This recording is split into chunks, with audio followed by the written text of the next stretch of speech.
ওকে, এই ভিডিওতে আমরা হচ্ছে প্যারাগ্রাফ ট্যাগ নিয়ে কথা বলবো, প্লাস হচ্ছে কীভাবে ফরম্যাটিং করতে হয় ওইটা দেখব। সো প্যারাগ্রাফ ট্যাগটি আমরা হচ্ছে আবার এই টাইটেলটা চেঞ্জ করে দিই। সো প্যারাগ্রাফ ট্যাগটা কি?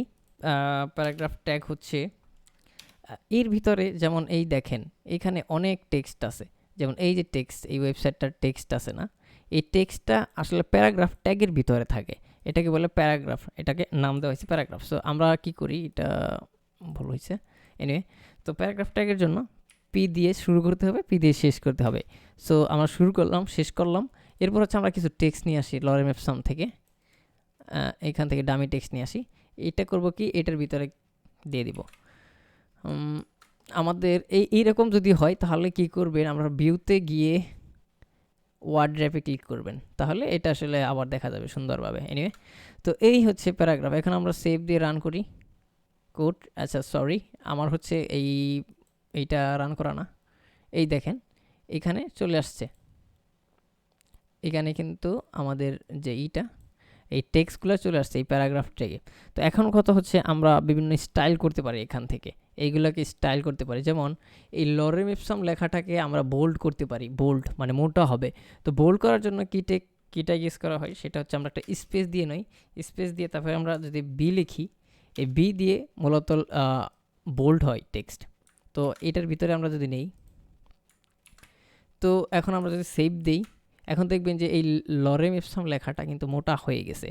হ্যাঁ, তো তারপরে এক্স্যাক্টলি এরকমভাবে আমরা আরও কাজ করতে পারি। যেমন ধরেন এখানে যদি আমরা টেক্সটগুলোকে ইটালিক করি, অর্থাৎ একটু বাঁকা হয়ে থাকবে, সেক্ষেত্রে আমরা করি আই ক্লিক করি, আই দেওয়ার পরে ক্লিক করে আমরা নেই এবং কিছু টেক্সট এটার ভিতরে বসাই দিই, টেক্সট এটার ভিতরে বসাই দিই।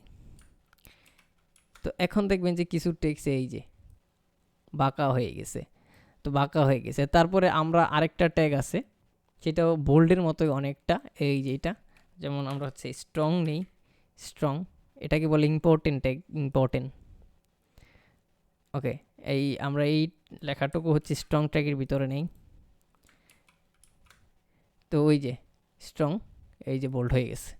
সো এইরকমভাবে আরও ট্যাগ আছে, যেমন কি বলে এটাকে, যেমন অনেক সময় আপনারা দেখবেন যে অনেক প্রোডাক্টে করা হয়, মার্কেটিং করা হয়, যে আগে ছিল 10,000 টাকা, এখন হয়েছে এইটা 5,000 টাকা। তো এটা করার জন্য করে কি, যেমন ধরেন এই ডেস্কটপটাকে আমি করবো কি, ডিলিট করে দেবো, অর্থাৎ ডিলিট একটা চিহ্ন থাকে। তো সেক্ষেত্রে কি করা হয়, এই যে ডিলিট, এবং এখানে যদি আমি এই ডেস্কটপটাকে নিয়ে আসি এবং এখানে ডেস্কটপ নেই, এখন এই যে ডিলিট, এই দেখেন ডেস্কটপ লেখাটা কিন্তু ডিলিট হয়ে গেছে। সো এখানে যেমন আমাকে প্রমোশনে দেখবেন যে আগে, যেমন এখানে আমি ডেস্কটপটা আবার লিখি, ডেস্কটপটা লিখলাম যে ডেস্কটপ আগে ছিল এইরকম, আগে ছিল এরকম, মানে 10,000 টাকা আগে ছিল, এখন হয়েছে 5,000 টাকা। সো এরকম হচ্ছে ডিলিটেড ট্যাগের, এরকম অনেক মোটামুটি ফরম্যাটিং করা যায় অনেকভাবে।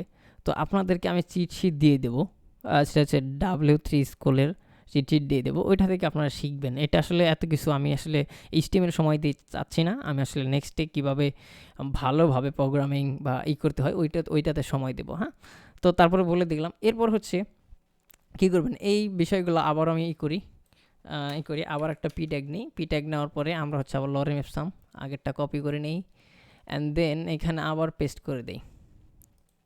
তো পেস্ট করার পরে আমরা হচ্ছে কাজ করি, এটার ভিতরে এই যে লেখাগুলোকে আমরা একটু স্টাইল করব। কীরকম স্টাইল করব, এটাকে বলে CSS, ইনলাইন CSS, আমরা হচ্ছে পরে কথা বলবো এই বিষয় নিয়ে, বাট আমরা একটু স্টাইল করতে চাই, এই টেক্সটগুলোকে স্টাইল করতে চাই। স্টাইল করার জন্য আমরা এইটাতে কালার দিতে পারি। কালার দেওয়ার জন্য এই যে এটার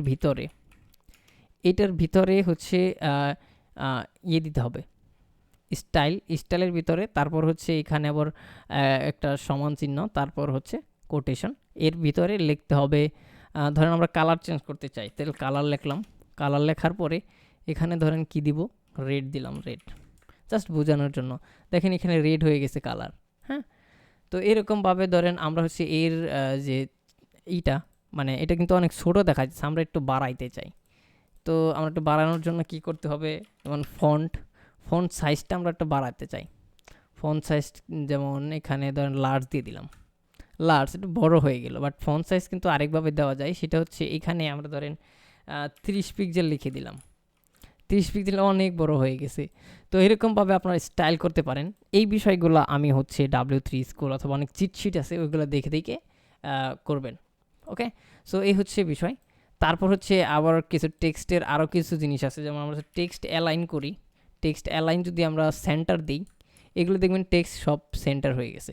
হ্যাঁ, এখন যদি আমরা এটাকে লেফট দিই, লেফট দিলে দেখবেন যে এটা আসলে বামে চলে আসছে। আবার যদি রাইট দিই, টেক্সট অ্যালাইন রাইট দিই, আবার এটা ডানে চলে গেছে। সো এরকমভাবে আমরা অনেক কিছু করতে পারি। ঠিক একইভাবে এই প্রপার্টিসগুলো আমরা কিন্তু হেডিংয়ে ইউজ করতে পারি। যেমন হেড H1 নেই, H1 এর ভিতরে আমরা লিখতে পারি যে দিস ইজ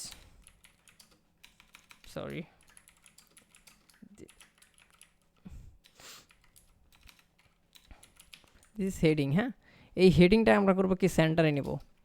তখন আমরা কি লিখতে হবে, স্টাইল লিখতে হবে আগে, তারপর লিখতে হবে টেক্সট অ্যালাইন, তারপর লিখতে হবে কি সেন্টার। এইখানে লিখতে হবে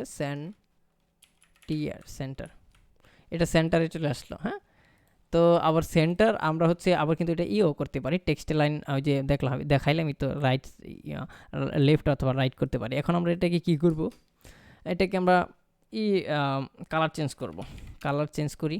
কালার এখান থেকে আমাকে অনেকে সাজেশন দিচ্ছে, আপনার এই কালার আপনার হচ্ছে কালার কোডও ইউজ করতে পারেন। তারপর হচ্ছে এই যেমন কালার কোড, এখানে কালার কোড দিতেছে বিএস কোডে, কালার কোড ইউজ করতে পারেন। সো এরকমভাবেই আমরা হচ্ছে স্টাইল ইউজ করতে পারি। এরপরের ভিডিওতে আমি দেখাবো যে কীভাবে অ্যাট্রিবিউট ইউজ করতে হয়। হ্যাঁ, সো আপাতত থাক, নেক্সট ভিডিওতে আবার দেখা হবে।